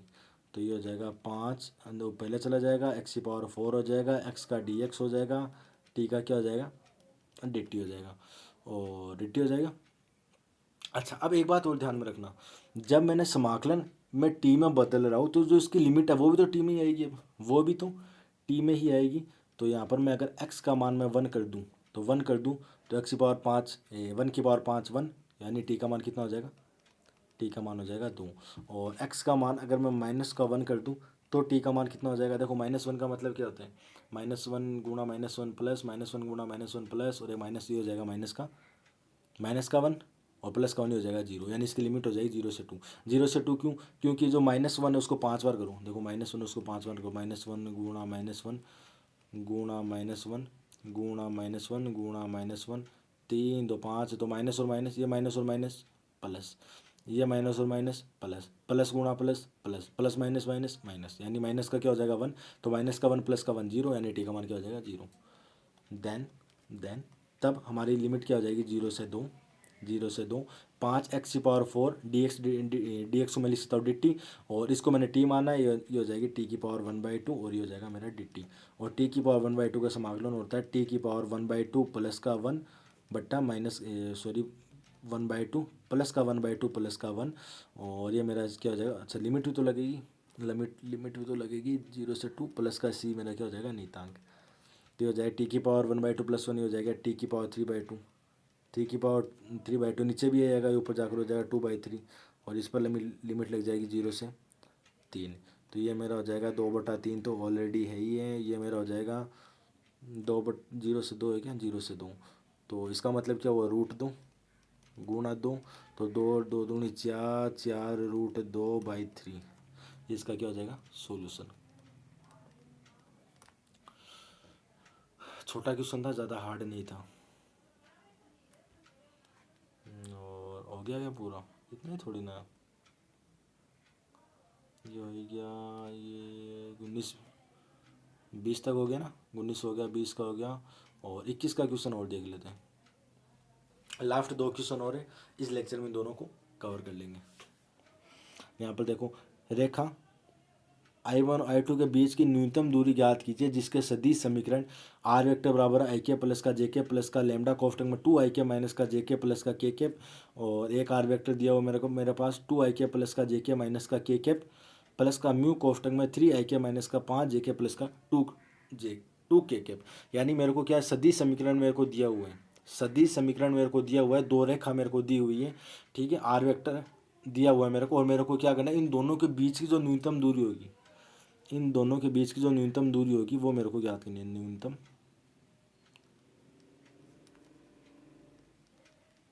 और न्यूनतम दूरी का जो फॉर्मूला होता है वो आपको पता ही होगा क्या है, A2 माइनस का जो D होता है वो क्या होता है, A2 माइनस का A1, यानी A2 वेक्टर में से A1 वेक्टर को उठा दूँ डॉट, और क्या था B1 vector cross B2 vector, और इसी का नीचे क्या ले लो, मोड ले लो इसी का,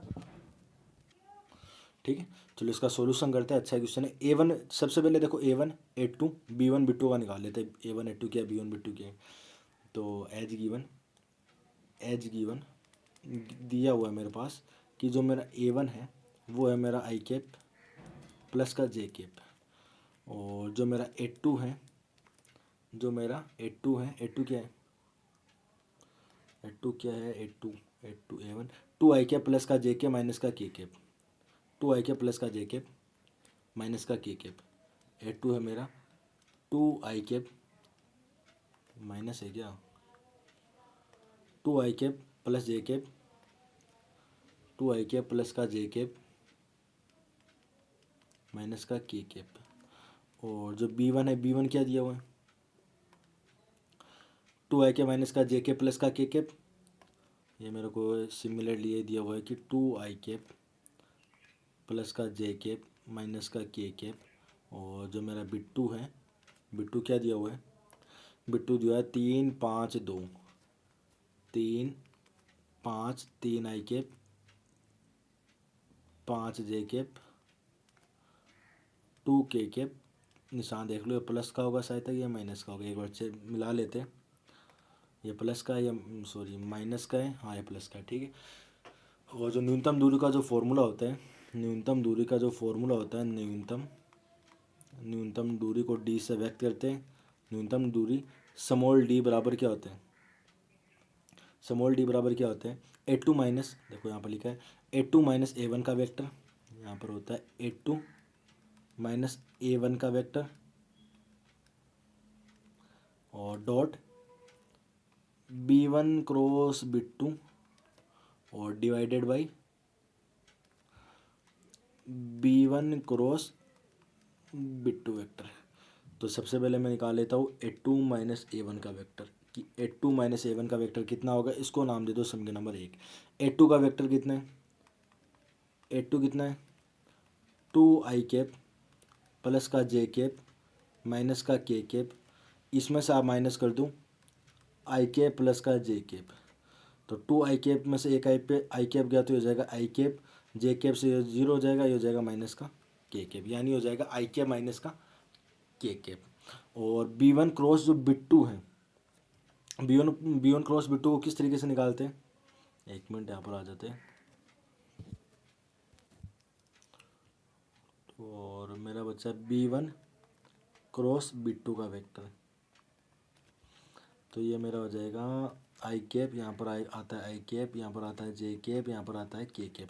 आई कैप कितना है, आई कैप कितना है, देखो एक मिनट, आई कैप आई कैप आई कैप कोफिशिएंट देख लो इसके, 2 1 2 1 माइनस 1 3 माइनस का 5 2, ठीक है। और सॉल्व करना में आता है, ये आई कैप को एक बार ये रख लूँ, ये गया ये गया ये गया, 2 1 कम 2, ये हो जाएगा मेरा 2, और ये माइनस माइनस प्लस हो जाएगा, वो माइनस आएगा, माइनस का 5 माइनस का जे कैप, ये गया 2 दूनी 4 माइनस माइनस का प्लस 3 माइनस का जे कैप हो प्लस का के कैप, ये गया 5 दूनी 10, तो ये हो जाएगा माइनस का 10, और ये गया 5 दूनी 10 हो गया, माइनस का 10 हो गया, माइनस का 3 हो गया, माइनस का 3 हो गया।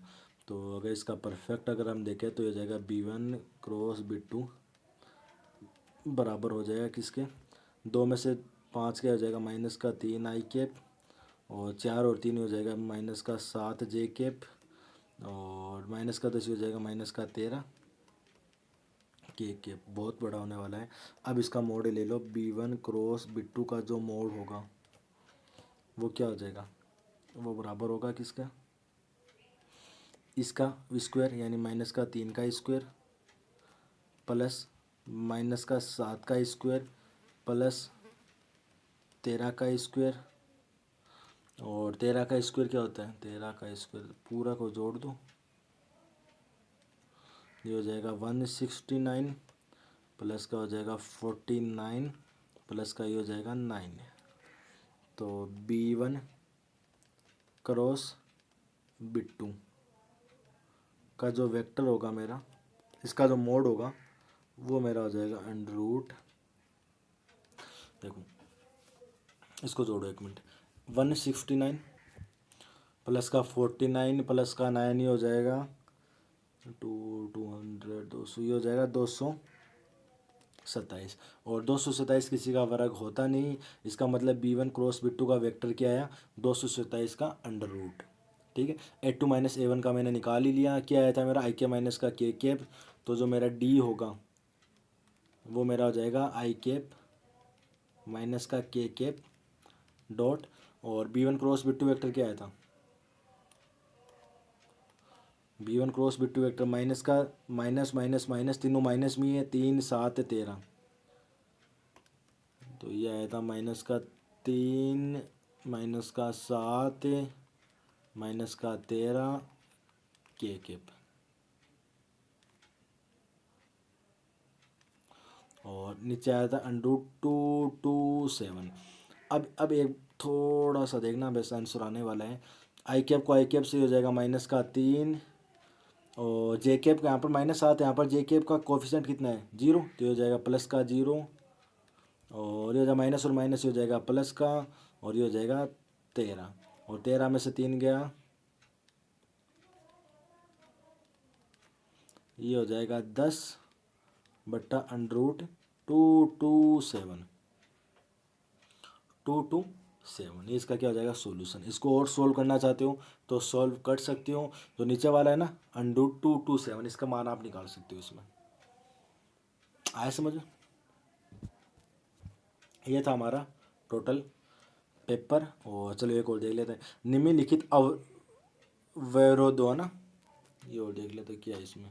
निम्नलिखित अवरोधों के अंतर्गत z बराबर, देखो z बराबर 4x प्लस का y का आलेख विधि से अधिकतम करना है। यानी हमें क्या मैक्सिमम निकालना है, हमें क्या निकालना है, मैक्सिमम z निकालना है कि मैक्सिमम z का मान कितना होगा, मैक्सिमम z का मान कितना होगा। और जो z है, z बराबर मेरे को दिया हुआ है 4x प्लस का y। अब यहाँ पर देखो थोड़ा सा x प्लस वाई बराबर क्या है 50। देखो x प्लस वाई बराबर क्या है 50। बता देता हूँ किस तरीके से होगा। क्वेश्चन नंबर लास्ट का है। x प्लस वाई बराबर कितना है 50। मान लो सम के नंबर 1 देता हूँ, ठीक है।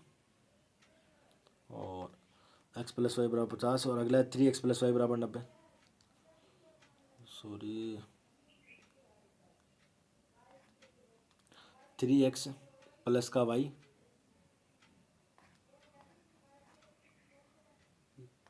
3x प्लस का y बराबर कितना था 90 था क्या, हाँ 90। इसको मान लो सम के नंबर 2। और हमें निकालना है मैक्सिमम। हमें क्या निकालना है मैक्सिमम z का मान बताना है कि मैक्सिमम z का मान कितना होगा। यानी हमें x और y के वो मान मानने जहाँ पर जो z है ना, z में जो भी x और y है ना वहाँ पर रख दो, वो z का मान निकाले, वो मैक्सिमम z होगा, ठीक है। तो दो समीकरण को हमने 10th क्लास में, देखो क्लास 10th, दो चरों के रैखिक समीकरण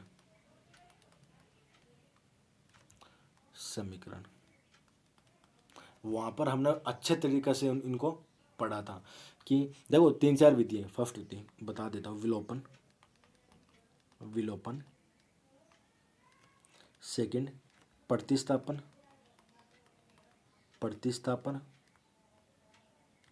और थर्ड वज्र गुणन विधि।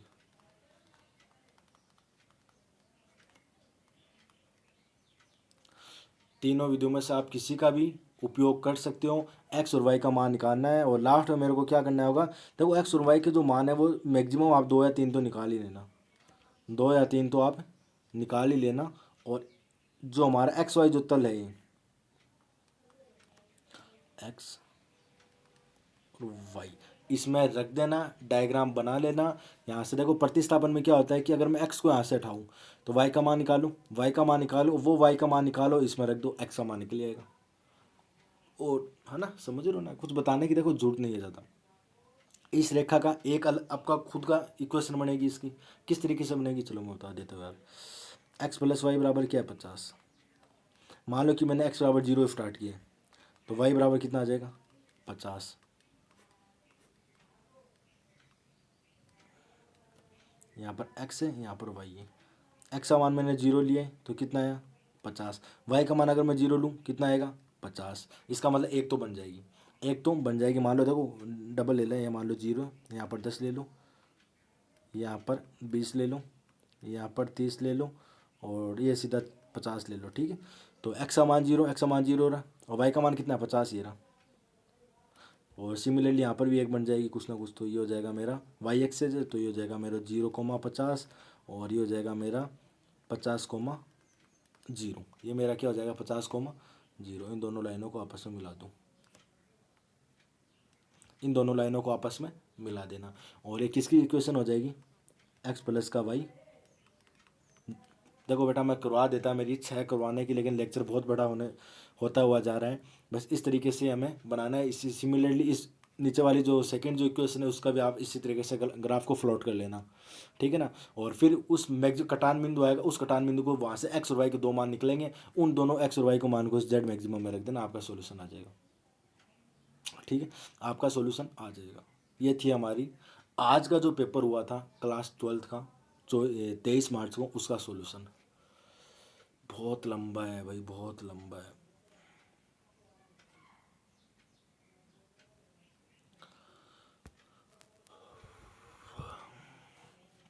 तो मैंने ऑल क्वेश्चन, एक क्वेश्चन में मेरी दिक्कत आई थी छोटे वाले में, और वो क्वेश्चन मेरे याद नहीं था कौन सा था, उसका मैं ज़रूर बताऊंगा कमेंट बॉक्स में लिखकर। और ऑल क्वेश्चन को मैंने बता दिए।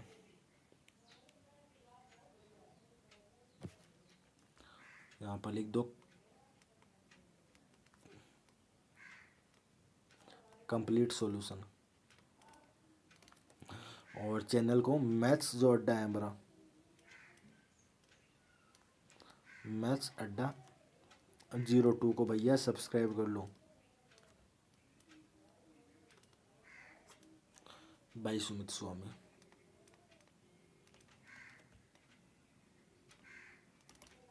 ठीक है, और थोड़ा ध्यान से देखना। मैं मेहनत बहुत की है मैंने इस लेक्चर को बनाने में। बहुत बहुत धन्यवाद, शुक्रिया।